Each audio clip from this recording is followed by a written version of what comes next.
The 2018 midterm elections are still more than 19 months away, but there's already an emerging political movement working to upend the status quo. A political action committee called Brand New Congress is seeking to select and run more than 400 candidates in congressional races across the country that support a progressive political platform. The goal is to recruit candidates that aren't career politicians, but rather leaders in their community who truly represent the people of their district and their state. There's no doubt an effort of this size will encounter tremendous legal obstacles and political obstacles. So here to talk about that is Chris Nobel. He's a legal strategist for Brand New Congress. Chris, can you start by outlining what the goal of Brand New Congress is for 2018 midterm elections and what inspired the formation of this group? How you doing, Mike? Thanks for having me. So a little bit about Brand New Congress. It started right after Bernie Sanders' campaign started to wind down in April of 2016. And some former staffers from the campaign decided that it would be a good idea to run a similar, presidential-style campaign in the 2018 elections, 2018 midterm elections, realizing that, that's a very important piece that gets overlooked in our sort of political theater. There's over 400 seats open up for re-election in 2018. And the goal is to really run, like you said before, non-politicians, people that are leaders in their communities, people that don't have, little to no political experience, in the hopes that, these candidates really reflect what the American public wants to see in their political leadership. Chris, what are the legal hurdles you see ahead as you go forward here? Are the political and legal hurdles that you think you're going to run into? You may already see them developing, but what is your take on the obstacles you're going to run into as you push this, by the way, wonderful idea forward? What's your thought? Well, I'll talk about the political side a little bit first. Definitely, resistance from, so we're going to be primarying politicians from each political party, Democrat, Republican, and we could definitely foresee some resistance from the political establishment in doing that.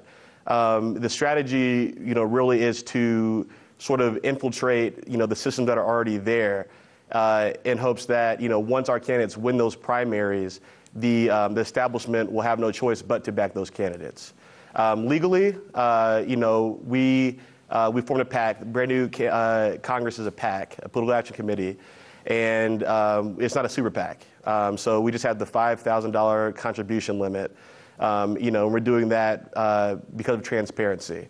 Now, another legal issue is that a bunch of different states have different ballot access criteria for accepting candidates running for office, and that criteria changes even within the state, amongst people that are in established political parties, people that are forming political parties. And so instead of, forming a third party, which comes with its own, other obstacles and, additional requirements such as, signature thresholds.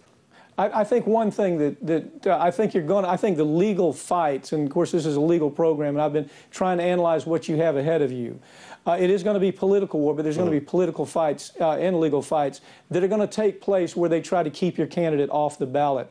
You're going to have the Democratic establishment and the Republican establishment coming after you through the courtrooms. Now, what I think is so interesting here is your group is calling to nominate and elect Republicans in Republican districts and Democrats in Democratic districts, but you've called yourself, and I think you're post-partisan. I mean, that's what it's going to take to change this country is post-partisan. Explain why you think that this is the best tactic for change, and what is your take on the concept of post-partisan? Explain that to the viewers a little bit. Well, I mean, fundamentally, there are issues that cut across ideological lines in America.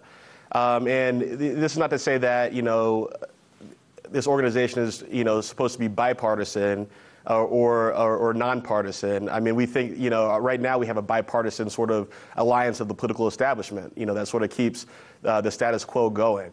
What post-partisan means is that, this is a campaign that's running based on issues. And that's what people are going to be voting for when they see our campaign rolled out. Yes, we're going to have great candidates and everything, but it's really not about the, political parties or the personalities that come with that. It's about finding that common ground amongst Americans, which, is often economically related. Infrastructure, we got to do something about the opioid crisis, the war on drugs. Those are things that people across the political spectrum, want to see accomplished in Washington. And really, they just need a vehicle, to do so where they see that the candidates aren't going to be playing political games, with their positions. They're going to be sticking to this platform that we've put out there, and they're going to know that they're not receiving money from corporate donors and all that. I saw where Cenk Uygur is trying to come out with a new variation of what the Democratic Party, for example, should look like. And where he talks about money in politics, he talks about some of the exactly same issues that you're talking about here.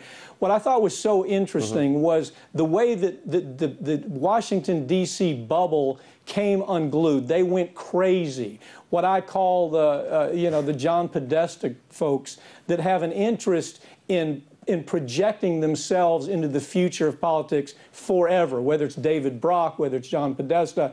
They went apoplectic, where you had Cenk Uygur talking about the idea of a new concept for the Democratic Party. They don't want new.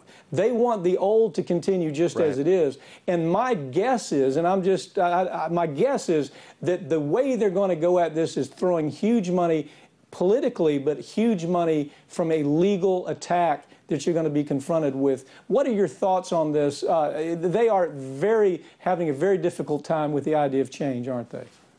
I agree. I think, the political establishment in general is Republicans and Democrats. And to, speak about the Justice Democrats we're talking about is a sister organization with Brand New Congress, and sharing, media and, all that jazz to sort of accomplish the same goals as you're saying. And as we were talking about before, these legal challenges, yes, in terms of ballot access, in terms of, making sure that the pressure is really put on our candidates is something that is very foreseen. But that's why, we're sort of taking the lead as an organization, and the candidates will have their own candidate committees, when they're launched. But right now, we, as part of the LOC, which is Brand New Campaign, we're providing campaign services. So we're making sure all the T's are crossed and all the I's are dotted. And so, we're preparing for this backlash. This is sort of establishment backlash that comes whenever somebody that's not, a part of the old gang, experiences. Yeah. Chris, thank you for joining me. Good luck out there. I'm very interested to see what you develop here. I'm very interested to see this new idea for rebuilding Congress. Thank you for joining me, okay? For more videos from Mike Papantonio on America's Lawyer, you can check out rt.com/shows or visit theringoffire.com.